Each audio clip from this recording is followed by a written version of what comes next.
મહાપ્રભુજીના ગ્રંથોનું અધ્યયન એટલા માટે તો આપણને આવશ્યક કીધું છે કે ભાઈ આપણી આરસી શું, આપણે રોજ આપણું દર્પણમાં આપણું મુખ જોવું પડે કે આપણે ક્યાં છીએ, શું કરી રહ્યા છીએ.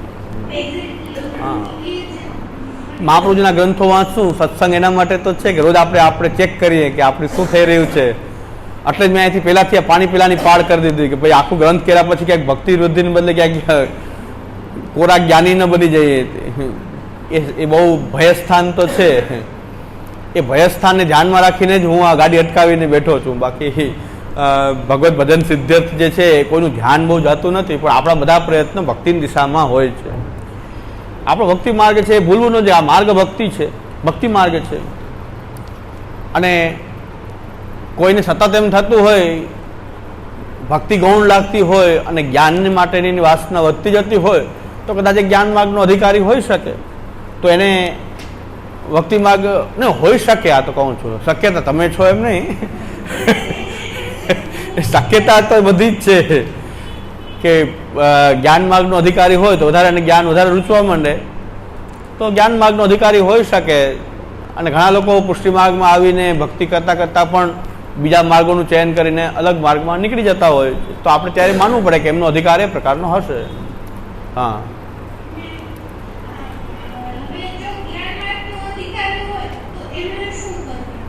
હા, એને જ્ઞાન માર્ગની સાધના કરવી જોઈએ.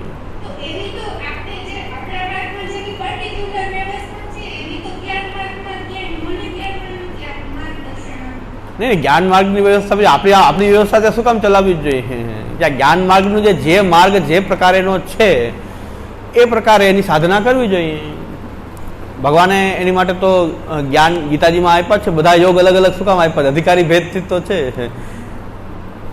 અને કોઈ માર્ગ નીચો કે ઊંચો નથી. અધિકારીને જે માર્ગ અનુકૂળ આવે તેની સાધના કરે તો જ્ઞાન માર્ગની સાધના કરે. જ્ઞાન માર્ગની અક્ષર બ્રહ્મની ઉપાસના જે છે એ કરે. થઈ શકે છે, એવું કાંઈ એવું નથી કે ના થઈ શકે. પુષ્ટિ માર્ગની અંદર પણ ઘણા લોકો મહાપ્રભુજીના ગ્રંથના અધ્યયનનું પરિણામ પણ ઘણાનું એવું આવ્યું છે કે એ લોકો ભક્તિ ગૌણ બનાવી દીધી છે, સેવાને ગૌણ બનાવી દીધી છે. અને કેવલ જ્ઞાન જ મુખ્ય છે, મહાપ્રભુના ગ્રંથોનું જ્ઞાન મેળવવું જ મુખ્ય છે એવો ઘણાનો ટર્ન આવી ગયો છે. એ ટર્ન ઘણાને એવો લાગી ગયો છે. અને ઘણાનો ટર્ન તો એટલો બધો એવો લાગી ગયો છે કે અમે સર્વજ્ઞ છીએ, અમે સર્વજ્ઞ છીએ એવો ટર્ન આવી ગયો. તો શું થાય આમાં? બધું થઈ શકે. લીલાલાલ ગોવર્ધન દરકી, આપણે તો દર્શન કરવાનું કે આ બધી લીલા છે પ્રભુની કે શું શું કરાવી રહ્યા છે કે ક્યાં માટે ગયા હતા, ક્યાં થઈ શું થઈ ગયું કે ખબર નથી પડતી. એટલે હું તો ભગવત કૃપાથી કે ગમે રીતે મારી બુદ્ધિ એટલી કામ કરતી નથી એટલે હવે સોશિયલ મીડિયાથી દૂર રહું છું. પણ તોય મને સમાચાર મળી જાય તો ઉદ્વિગ્ન થઈ જાઉં છું. સમાચાર મને મળતા રહે છે કે આ ભાઈ આમ કીધું, આ ભાઈ આમ કીધું, તોય મને ઉદ્વેગ થઈ જાય. મેં કીધું આ તો હું પોતે આમાં મેં કીધું હોત તો ખરેખર મારું મગજ કામ ન કરે. આમાં આપણે હું તો ભાગ લેતો નથી ને ફેસબુક ને કાંઈ, તોય ગાળો ખાઉં છું. લ્યો, બીજો કોઈ પોસ્ટ મૂકી દે કાઢીને મુકાવી છે. મેં કીધું મને ખબર નથી કે આણે મુકાવી છે, આ મુકાવી રહ્યા છે. આવી ચિત્તવૃત્તિ નિરોધ થઈ ગયો છે ઘણા એનો. મેં કીધું મને ખબર જ નથી પડતી, જે વસ્તુનું કામ જ નથી, કોઈ મારી બુદ્ધિ કામ કરતી નથી. મને તો સમાચાર મળે છે પાછળથી કે આમાં આવું હતું ને આ ગ્રુપમાં આમ ચર્ચા થઈને એમાં આમ હતું, નિષ્કર્ષ આમ હતો ને આ લોકો આમ કહેતા હતા ને ફલાણા આમ કહેતા હતા. એટલું સાંભળીને મને ઉદ્વેગ થઈ જાય. મેં કીધું હોય તો શું થાય? જો કાયમ આનો ઉપયોગ કરતા હોત તો શું થાય? મારે એમ કે આપણે આના અધિકારી નથી. આ જગ્યાના આપણે સોશિયલ મીડિયાના આપણે અધિકારી નથી. અધિકાર આપણે નથી તો એમાં આપણું કામ નથી. એવું ચાલે છે કે શું ટર્ન આવી ગયો સમજાતું નથી. અને પણ એના કારણે મને પ્રવચનનો વિષય મળી જાય છે. પછી હું પ્રવચનમાં એ વાત વળીને પાછું ઓમ જવાબ ન દઈ શકું તો પ્રવચનમાં જવાબ દઉં. ડાયરેક્ટ એમાં આપણે આવીએ નહીં, વચ્ચે કુદાય નહીં કોઈની ચર્ચામાં. પણ છતાં અમારે ત્યાં તો ઘણા ટર્ન એવો બધો લાગી ગયો છે કે આજ્ઞાઓ એવી આપી દે છે કે આજ્ઞાઓ પણ આપી દે છે કે આ ફલાણા બહિર્મુખ જાણવા, ફતવા બહાર પાડી દે છે. ફતવા બહાર પડે છે કે ભાઈ આને બહિર્મુખ જાણવા, આ વ્યક્તિ બહિર્મુખ છે, કોઈ આપણા સત્સંગવાળા કોને જય શ્રી કૃષ્ણ ન કરવા. હા, તો બહિર્મુખ આવો ફતવા જાહેર કરે. એટલી બધી હિંમત ફતવા જાહેર કરતી. બહિર્મુખ થઈ ગયા. શું બહિર્મુખ, કેવા બહિર્મુખ્ય છે એ તો સમજાતું નથી અત્યારે. બહુ વિકટ પરિસ્થિતિ છે, પણ છતાં લીલાલાલ ગોવર્ધન ધરકી ચિત્તોદ્વેગમ વિધાયાપી હરિર યજ્જત કરીષ્યતિ તથૈવ તસ્ય લીલેતી મત્વહા. એટલે આ જ્ઞાન માર્ગ જેવો ટર્ન થઈ ગયો છે, અહમ બ્રહ્માસ્મિ જેવું થઈ ગયું પાછું. આપણે જેનાથી બચાવવા માંગે છે મહાપ્રભુજી, આપણને ભજનમાં આપણને પ્રવૃત્ત કરાવવા માંગે છે. એની બદલે આપણે ક્યાંક આ જ્ઞાન માર્ગી અહંકાર જેવું આપણી અંદર પણ પ્રવેશ થઈ રહ્યું છે. એટલે હું તો જાહેર ચેતવણીના રૂપમાં આપું છું કે ભાઈ આપણે પોતે અધ્યયન કરવું જ પડશે, કોઈના પાછળ નહીં ચાલી શકાય. નકર તો પાછું આમાં શું ટર્ન આવે કે નક્કી સિદ્ધાંતના નામે, હવે આપણે સિદ્ધાંતથી બચ્યા તો સિદ્ધાંતના નામે પણ થઈ રહ્યું છે કે ભાઈ આપણે આ સિદ્ધાંતનું ગ્રુપ છે, સિદ્ધાંતનું ગ્રુપમાં કોણ વર્ચસ્વ જમાવી બેઠું છે ખબર નથી પડતી, અને શું શું આજ્ઞાઓ કરવા માંડ્યા છે એ પણ ખબર નથી પડતી. એટલે ચાલે છે, એમાં કોઈ ચિંતાની બહુ વિષય નથી, પણ છતાં ચિંતાનો વિષય એ છે કે જો અધ્યયન પોતે નહીં કરીએ અને કોઈના બ્લાઇન્ડ ફોલોવર બની જશું હું તો પાછો ટર્ન ખોટો જ આવી જશે. એટલે એવું કાંઈ ન થાય એટલા માટે શ્યામુ દાદાએ સ્પષ્ટ આજ્ઞા કરી, સમજાવ્યું કે ભાઈ તન્વિતજા તો આપણે કરીએ જ છીએ, પણ આપણા સત્સંગમાં પણ આપણે ધ્યાન રાખવાનું એ છે કે શ્રવણ કીર્તન સ્મરણ પણ સાથે જ છે, અલગ અલગ એના પાર્ટ નથી. તન્વિતજાની જેમ આપણને પણ આ ધ્યાન કોઈનું ગયું નથી, એટલે ઘોટાળો થઈ ગયો. એ ઘોટાળો આપણે થવા ન દઈએ કે ભાઈ શ્રવણ કીર્તન સ્મરણ જે છે એને પણ જુદા ન પડી શકાય. એ તન્વિતજાની જેમ જ ચાલવા જશે તો ભક્તિમાં પરિણામ આવશે. આપણે શું કરવા માંડ્યા કે એક જ માઇક લઈને બેસે ને બધા સાંભળે, વર્ષો સુધી આપણે આમને આમ ચલાવીએ. એના કારણે શ્રવણ કીર્તન સ્મરણ જે છે, મેં અહીં ઉદાહરણ આપ્યું હતું કે સુરતમાં સત્સંગ શરૂ કર્યો, બધા જ્ઞાની, બધા ભણેલા અને જ્ઞાની બધા ભેગા થયા. તો મેં કીધું બહુ આનંદ આવશે આમાં તો, કારણ કે સમાનશીલ વ્યસનેષુ સખ્યમ, બધા એક સરખા વ્યસન વાળા હોય તો આનંદનો શું આવે. મેં કીધું આ સત્સંગ બહુ સારું કહેવાય, બધા સત્સંગ વર્ષ દિવસમાં એકવાર જવાનું હોય સુરત, પાછું વર્ષ દિવસે મેં તમારા સત્સંગમાં શું ચાલ્યું, કેટલું આગળ વધ્યું, કે બંધ કરી દેવું પડ્યું, કે કોઈ શ્રોતા જ નહીં, બધા વક્તા જ. બધાને બોલવું જ છે, સાંભળવું કોઈને નથી, તો હવે કેમ કરવું. અને બધા બોલે તો આજુબાજુ વાળા કહેતા સત્સંગ છે કે તમે ઝઘડો છો, શું કરો છો. અમારા છોકરાઓ એમ કહે છે કે આ કેવો સત્સંગ છે, તમારે બધા ભેગા થઈને ઝઘડો કે શું કરો. કે આમ જ હોય, હું જ્ઞાની છું, હું અમને ખબર ન પડે, અમે 20 વર્ષથી ભણીએ છીએ. બોલો કે એમ હોય જ નહીં, આમ જ હોય, મારા બાપના બાપ મર્યાદા હતા. તો હવે આમાં તો આ રોજ શાસ્ત્રાર્થ એકદમ બધા કાયમ ભેગા થાય તો આ રીતે શાસ્ત્રાર્થ કરે કે બંધ કરી દીધું, આપણે સત્સંગ બંધ કરો. એટલે વધારે વક્તા થાય તો એ તકલીફ છે. શ્રોતા પણ જો તમે સાચી ભક્તિ ક્યારે કહેવાય કે તમે બીજાને સાંભળવા માટે પણ એટલા ઈચ્છુક હો, ભલે તમે વક્તા હોઈ શકો પણ બીજાને સાંભળવામાં પણ એટલી આનંદ આવવો જોઈએ કે સાંભળવામાં પણ એ શ્રવણ ભક્તિ લાગવી જોઈએ આપણને, કે ભગવાનના ગુણોનું ગાન જે છે એનું શ્રવણ કરીએ, કીર્તન કરીએ, બોલીએ તો કીર્તન કરીએ, પછી પાછું એનું સ્મરણ કરીએ. આ શ્રવણ કીર્તન અને સ્મરણની પ્રક્રિયા શ્યામુદાયે ધ્યાન દોર્યું, એટલે પાછું હું તમારું ધ્યાન દોરી દઉં બધાનું. એ શ્યામુદાયે આ વસ્તુનું ધ્યાન દોર્યું બધી, એ મારા ધ્યાનમાં તો નહોતી બાબત, કારણ કે મંદ બુદ્ધિતા તો છે જ, એટલે એમાં પછી ધ્યાન કોક આવે તો લાઈટ થાય બુદ્ધિમાં, કે તન્વિતજા તો આપણે બહુ કરીએ છીએ, પણ કથામાં ધ્યાન નથી રાખતા કે શ્રવણ કીર્તન સ્મરણ પણ આમ જ છે, એને જુદા ન પાડી શકાય. જે લોકો ખાલી બોલતા જ રહ્યા છે ને એને ભક્તિ નથી વધી, જે સાંભળતા રહે એની પણ નથી વધી. સાંભળ્યા જ કરે, બોલવાનો વિશ્વાસ કરે આવે જ નહીં, તો સાંભળી લે, ખાલી સત્સંગમાં સાંભળીને પછી ઘરે પાછા જાય, પાછા બીજા જ્યાં બધી જગ્યાએ સાંભળે, પણ પછી કે પોતાની ભક્તિની જે વૃદ્ધિ થવી જોઈએ, એ કીર્તન નહીં કરે, સ્મરણ નહીં કરે, તો એની ભક્તિ વૃદ્ધિ નથી થતી. ત્યાં ને ત્યાં રે, એમ ભલે પાત તો નથી થાય, ભક્તિ માર્ગમાં કોઈનો પાત નથી થતો, પણ વૃદ્ધિ થવી જોઈએ. જે ભક્તિની જે વૃદ્ધિ થવી જોઈએ એ નથી થતી. એનું કારણ એ શ્યામુદાએ બહુ કૃપા કરીને ધ્યાન દોર્યું કે ભાઈ તમને સાંભળવામાં એટલો જ ઉત્સાહ અને આનંદ આવવો જોઈએ. એટલે શ્યામુદાય પોતે શું કરે છે, સેમિનારના માધ્યમથી કે કોઈ ડિબેટના માધ્યમથી બીજા પાસે બોલાવે કે હું સાંભળું, ખાલી હું જ બોલ્યા કરીશ તો આ પાછું શ્રવણ કીર્તન જેવું કે વક્તા બકતા હે. શ્યામુદાય એમ કહે છે કે વક્તા બકતા હે, બાયકા કરે પછી.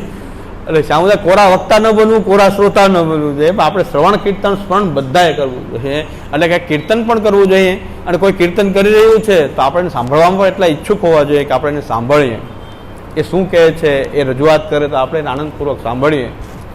એટલે એટલે આપણે પણ એવો જ અભિગમ રાખશું કે જેટલો અભ્યાસક્રમ ચલાવી, જાણે કે એક વિવેક પૂરો કર્યો તો એક વિવેકના બધા ટોપિક અલગ અલગ બધા જ પાછા પોતાની રીતે એને બોલે. એટલે એટલી વાર હું માઇક બંધ કરીને સાંભળી લઉં તો મારી પણ ભક્તિ વૃદ્ધિ થાય. નહીં તો હું જ બોલ્યા કરીશ કે મને અહંકાર છે કે મેં પ્રમેય રત્નાણો ભણાવી દીધો, બહુ જોરદાર રીતે મેં ભણાવી દીધો, એટલે મને એ અહંકાર પાછો મારી અંદર વ્યાપ્ત થઈ જાય. હા, અને તમને બધા પાસે એવો મારામાં અહંકાર હોવાને કારણે તમને એવો અહંકાર થાય કે અમે પ્રમેય રત્નાણો ગ્રંથ ભણી લીધો. વાત પૂરી થી ભણીને કર્યું શું? એ તો વાત એ ક્યાંય આવતી નથી. વાત કરવાનું શું? ભણીને શું કરવાનું? આપણે બહુ આ બધા અનુભવોમાંથી ખબર પડે ને, આ બધું જે થઈ રહ્યું છે એમાં એ અનુભવમાંથી જાણવા મળે કે કંઈક ફોલ્ટ છે.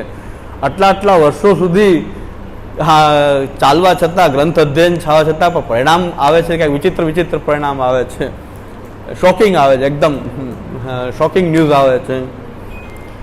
અને એક ભાઈ તો સતત એવી પોસ્ટ મૂકે કે એમાં વિવાદિત દર વખતે વિવાદિત પોસ્ટ મૂકે. હવે ધ્રુજાવી દેવી પોસ્ટ મૂકે છે.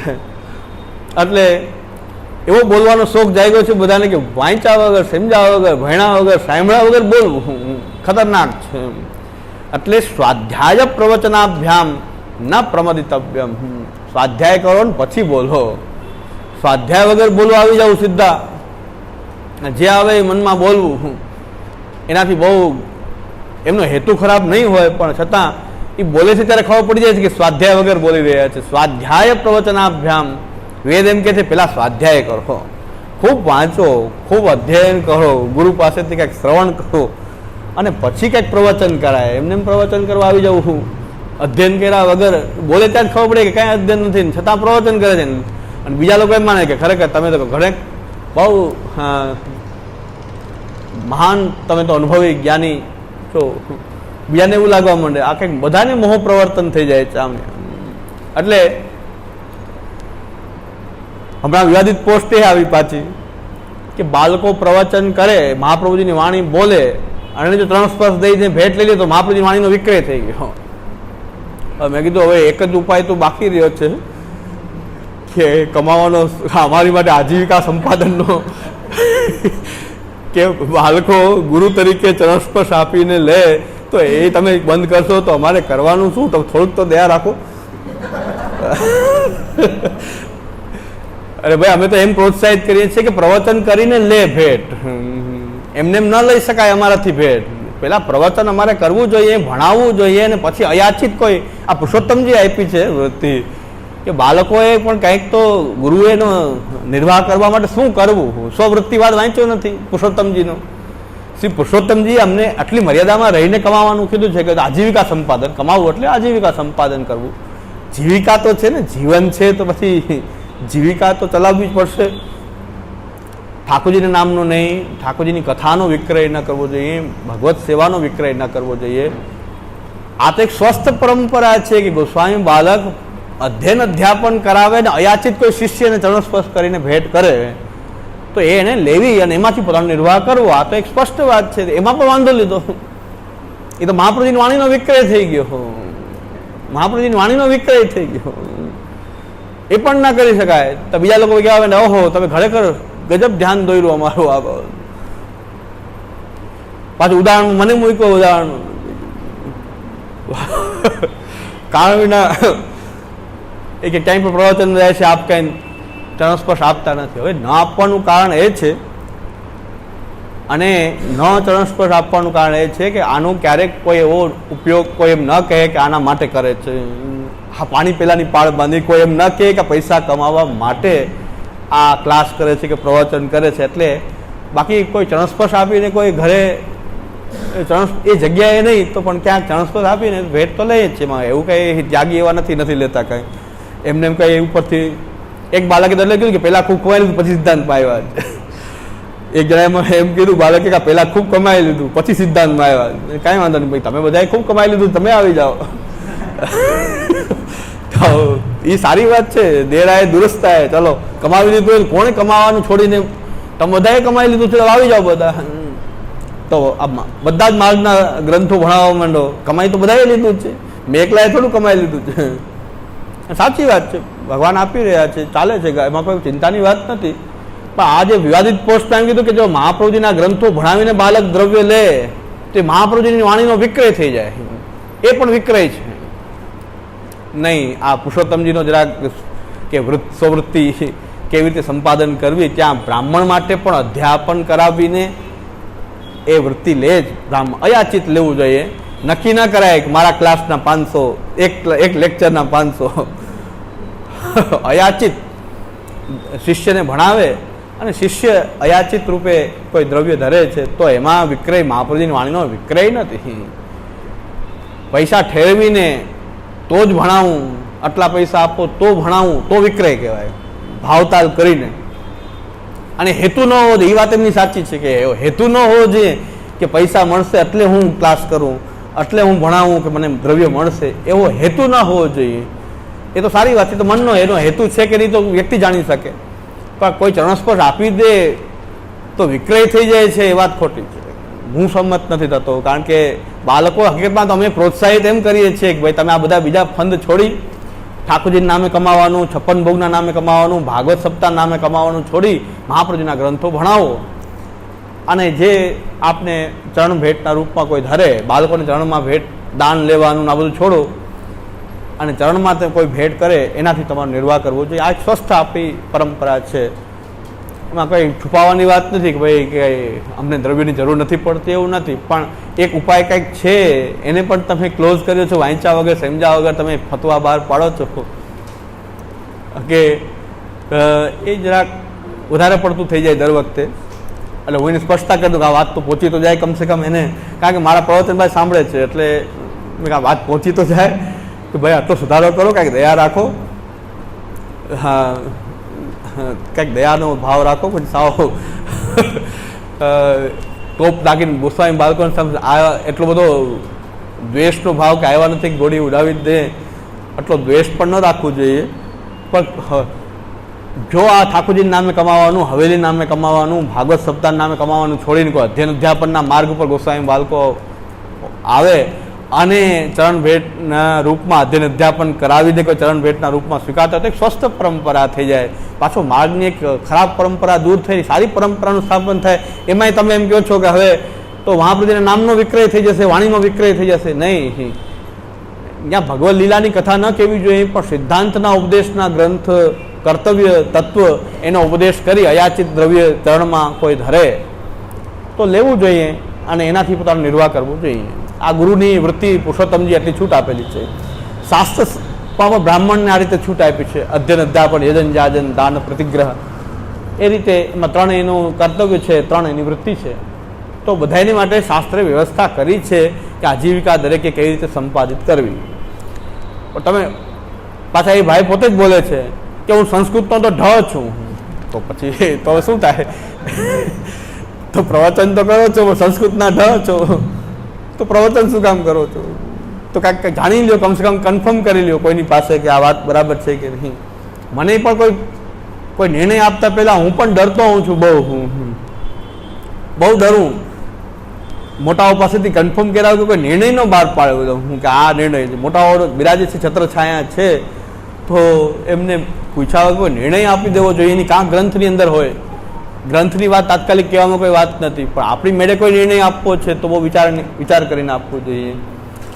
આ અવિચારિત રીતે બોલવાની પદ્ધતિ શરૂ થઈ ગઈ છે અને એના કારણે ઘણું બધું નુકસાન માર્ગનું પણ થશે, અનુયાયીનું થશે, કોઈ ભાવિક અનુયાયી હશે એનું પણ થશે, અહિત ન થાય. એટલે સ્વાધ્યાય પ્રવચનાભ્યામ ન પ્રમદિતભ્યમ, સ્વાધ્યાય અને અલગ આ કંઈક પોતાની રેન્જથી વધીને આપણે વાત કરવી ન જોઈએ ક્યારેય પણ.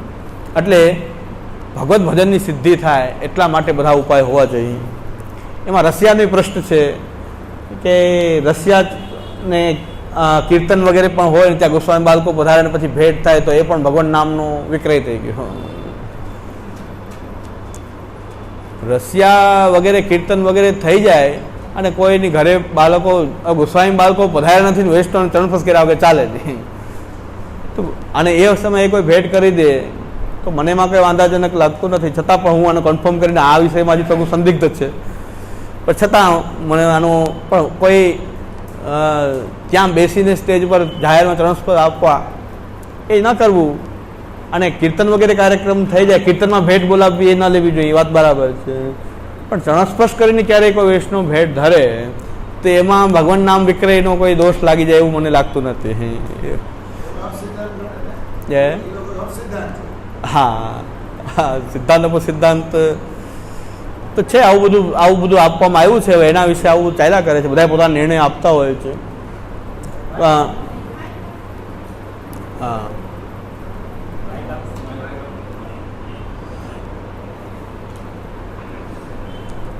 એટલે આપણે ભગવત ભજનની સિદ્ધિ કેમ થાય? હા,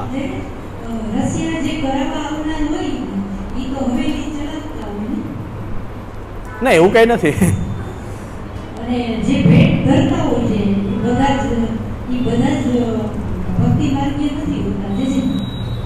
મેં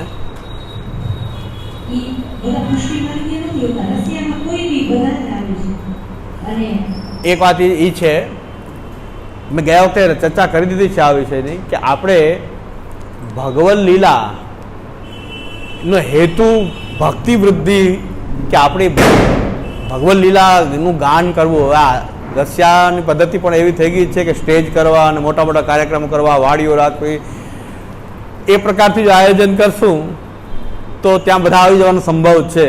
આપણે જ્યારે ભગવદ લીલાનું કીર્તન કરવું છે તો આપણે કાળજી એ રાખવી જોઈશે કે એ ગમે તે વ્યક્તિ ન આવે એવા નિશ્ચિત સમુદાયમાં આપણે કીર્તન કરીએ. કીર્તનની ગરિમા આપણે જાળવવી છે તો આપણે અત્યારે જે વાતાવરણ જોઈને તમે જે વાત કરો છો ને એ જનરલ વાતાવરણ વાત કરો છો. આપણે સિદ્ધાંત સંમત વાત કરીએ છીએ કે સિદ્ધાંત સંમત પ્રકારથી કોઈ આપણા બધા આ જ પરિકર છે. અને જો રશિયા કે દાન લીલાના કીર્તન કે જે સમયના કીર્તન આપણે બધા બેસીને જો કરીએ તેમાં કોઈ આપણો સિદ્ધાંત નથી. પણ આપણે એવો જાહેર કાર્યક્રમ કરીને બધાને ઇન્વિટેશન આપીને બહારથી ગમે તે વ્યક્તિ આવી જાય એ ખોટું છે. ભગવદ લીલાની ગરિમા જળવાતી. એટલે હું તો જાતો નથી રશિયામાં. હું રશિયામાં જાતો નથી. કારણ એ છે કે ક્યાં કયો સમુદાય કોણ આવી જવાનું છે કે ખબર નથી. કેટલા લોકો ભેગા થઈ જાય પછી ત્યાં જઈને બેસીએ પછી ખબર પડે આટલા આવું તો આપણને ખબર નહોતી ને આ ક્યાં આવી ગયા. એના કરતાં જવું જ નહીં. હું તો જાતો નથી. પહેલી વસ્તુ જાતો નથી એનું કારણ જ આ છે કે કોણ કેટલા લોકો ભેગા કરશે ખબર નથી પડતી, એટલે હું જાતો નથી. પણ નિશ્ચિત સમુદાયમાં કોઈ કરે, આપણે બધા છીએ, આપણે પર્સનલી બધાને ઓળખીએ છીએ કે બધા જ મહાપ્રભુના માર્ગના સિદ્ધાંત પ્રમાણે ચાલે છે. એ બધા મળીને જો ભગવદ લીલાનું કીર્તન કરતા હોય તો એમાં શું દોષ છે? એમાં કોઈ દોષ નથી. પણ જાહેર જે અત્યારે જે થઈ ગયું છે એ કાર્યક્રમ જે થઈ ગયો છે, લોકો રશિયા એટલે ઇમેજ એવી જ થઈ ગઈ છે. ખૂબ પ્રકારના માણસો ભેગા થાય, સ્ટેજ ને ઘણા યુટ્યુબમાં છે, બધાને દર્શન થાય છે, એ ચાલે છે. એ પ્રકારની વાત હું નથી કરતો. હું તો એવી વાત કરું છું કે કદાચ આપણે લોકો સિદ્ધાંત સંમત પ્રકારથી ભગવદ લીલાનું કીર્તન કરવા માટે ભેગા થઈએ તેમાં ગરિમા આપણે જાળવવી જોઈએ ભગવદ લીલાની. કોઈ અનધિકારી લોકો ભેગા થાય ને બધા આનંદ પ્રમોદ, બીજા લોકોના આનંદ પ્રમોદ માટે આ નથી. આ તો ભક્તિ આપણી વધે એના માટેનું કીર્તન છે. તો એ તો આપણે ગરિમા જાળવશું તો જળવાશે. એટલે હું પોતે ન જવાનું કારણ જ આ જ છે કે ભાઈ આમ મને ખબર નથી પડતી કોણ શું કરશે, એના કરતાં જવું જ નહીં. આપણને રશિયા ગાવા હોય તો ઘરે ગાઈ લેવા તો, અને એમાં ચિંતાય નહીં, ઘરે ગાઈ લેવા કોઈ ચિંતાય નહીં. ગમે એવો સુર ચાલે, ગમે એવો તાલ ચાલે, ગમે એ ચાલે. આપણા ઠાકોરજી બધું ચલાવી દે છે. માં તો બધી ચિંતા હોય કે ભાઈ આપણે બાબા ચાલીએ પણ નહીં આપણે. એટલે હું જે વાત કરું છું એ ઓલી નથી વાત કરું. તમે જે કહો છો એ વાત સાચી છે કે લોકો બધા ભેગા થાય છે. ત્યાં તો અવૈષ્ણવ ભેગા થાય છે. હવે તો અવૈષ્ણવ જે છે ને અમારે ત્યાં તો આ ભજનની કલાકારો પણ રશિયા કરે છે. એની મજા આવી ગઈ. ભજનની કલાકારો છે, પુષ્ટિ માર્ગી નથી, એ લોકો પણ રશિયા વગેરે કરતા હોય છે. બધા લોકો કરે છે. સોસાયટીઓમાં કાર્યક્રમ થાય છે. પુષ્ટિ માર્ગી ન હોય ભાઈ, ફૂલ ઉડાડવાની મજા આવે, ફૂલથી રમવાની મજા આવે અને ગાનતાન સારું થાય. તો હું તો બહુ અપમાન માનું છું આપણા ઠાકોરજીની લીલાઓનું. આ તો અપમાન છે કે ગમે એ રીતે ગમે ત્યાં ચોરા વચ્ચે, રોડ વચ્ચે એ રીતે આ ભગવદ લીલાઓનું ગાન કરવું એ મોટી ભૂલ છે. પણ નિશ્ચિત સમુદાય હોય, આપણે પર્સનલી બધાને ઓળખતા હોય એવાને આમંત્રણ આપીએ, એની વચ્ચે આપણે ભગવદ લીલાનું કીર્તન કરી શકાય છે. અને ગોસ્વામી બાલક ક્યાંક પધારે એ જગ્યાએ અને એ કરે કીર્તન વગેરે કરે અને કીર્તનનો કાર્યક્રમ પૂરો થયા પછી કદાચ કોઈ વૈષ્ણવ ચરણસ્પર્શ કરીને ભેટ કરે તો એમાં કંઈ રસિયાનો વિક્રય થઈ ગયો, ભગવદ ગીતાનો વિક્રય થઈ ગયો એવું માનવાની આવશ્યકતા લાગતી નથી. છતાં સંદિગ્ધ છે, નિર્ણય કાંઈ છે નહીં, અનિર્ણિત વાત છે, પણ છતાં વાંધાજનક લાગતું નથી. કારણ કે એનો હેતુ ત્યાં રશિયામાં આવવાનો હેતુ એ નથી કે કોઈ ભેટ ધરશે ને ચરણસ્પર્શ થશે, એવો હેતુ તો ન જ હોવો જોઈએ. શ્યામુદાદા પણ એમ કહે છે કે સ્ત્રી દહેજ લઈને આવે તો રાખવામાં કાંઈ દોષ નથી. એના માતા પિતા એને પ્રેમથી પુત્રીને કંઈક આપે તો એમને કહે કે નહીં અમે દહેજ લેતા જ નથી, અમે આવા રાખશું જ નહીં કંઈ. પણ દહેજ માટે કોઈ સ્ત્રી સાથે લગ્ન કરવા એ ખોટું છે. દહેજ આવે તો રાખી શકાય, ન રાખવું કંઈ ખોટું વાત નથી, રાખી શકાય. આ ચાંદલાની પ્રથા બંધ છે, જે બધા પોતાની ઓલી માને છે, ગૌરવ માને છે પોતાનું. હકીકતમાં ચાંદલાની પ્રથા એ સારી પ્રથા હતી કે લગ્નનો ખર્ચો જે છે બધા એ કવરમાં નાખીને આપતા, તો જે સામાન્ય માણસ જે છે લગ્ન જે છે એ ભારી નહોતું પડતું. અને બધી જગ્યાએ પ્રથા હોય તો એને લેવામાં એને સંકોચ ન થાય, નકર કોઈ ન લેતું હોય ને હું ચાંદલો લઉં તો ખરાબ લાગે. પણ એક પરંપરા હતી કે ભાઈ લગ્નનો ખર્ચો વધારાનો ખર્ચો છે તો બધા એમાં સહયોગ કરે. એ સહયોગ થઈ જતો તો ખબર પણ નહોતી પડતી કોણે કેટલો સહયોગ કર્યો, અને એનો પ્રસંગ પણ બધા મળીને એ પ્રસંગ આખો એનો એ કરી દેતા હતા. હવે આપણે લખવા માંડ્યા ચાંદાની પ્રથા અમે સ્વીકારતા નથી, અમે એવા મહાન છીએ કે ચાંદલો સ્વીકારતા નથી. ખબર છે બધાને જરૂર નથી હોતી, પણ જે જરૂરિયાતવાળો વર્ગ જે છે એ ચાંદલામાંથી પોતાનો ખર્ચો કાઢી લેતો હતો, એ રીતે એનો પ્રસંગ સારી રીતે દીપી જતો હતો, અને બધા શું આપી દેતા ખબર ન પડતી. છે તો આપણો ભાઈ જ ને, આપણો કોઈ પારિવારિક કોઈ સંબંધ છે અને આપણને ખબર છે એની પરિસ્થિતિ કેવી છે, એમ આપવા જાઓ તો સારો વ્યક્તિ લઈ શકે નહીં. તો આ સહયોગ થઈ જતો હતો અને સારી પ્રથા હતી. પણ ચાંદલા માટે કોઈ લગ્નનું આયોજન કરે તો ખરાબ કહેવાય. એવી રીતે ભેટ આવશે એના માટે કરવું તો ખરાબ વાત છે, પણ ચરણસ્પર્શની અંદર કોઈ ચરણ ભેટના રૂપમાં ગોસ્વામી બાલક એટલો જ વ્યવહાર રાખે અને ચરણસ્પર્શ ભેટથી ચરણમાં ધરીને કોઈ લે એમાંય પાછા વાંધા લેવા તો પછી બહુ મુશ્કેલ થશે. એટલે હું વારંવાર કહેતો હોઉં બીજાના હાથ કમાય પગ કમાય, હોય એમાંય તમે બાંધો લ્યો. બધા હાથની કમાણી, અમારી પગની કમાણી છે.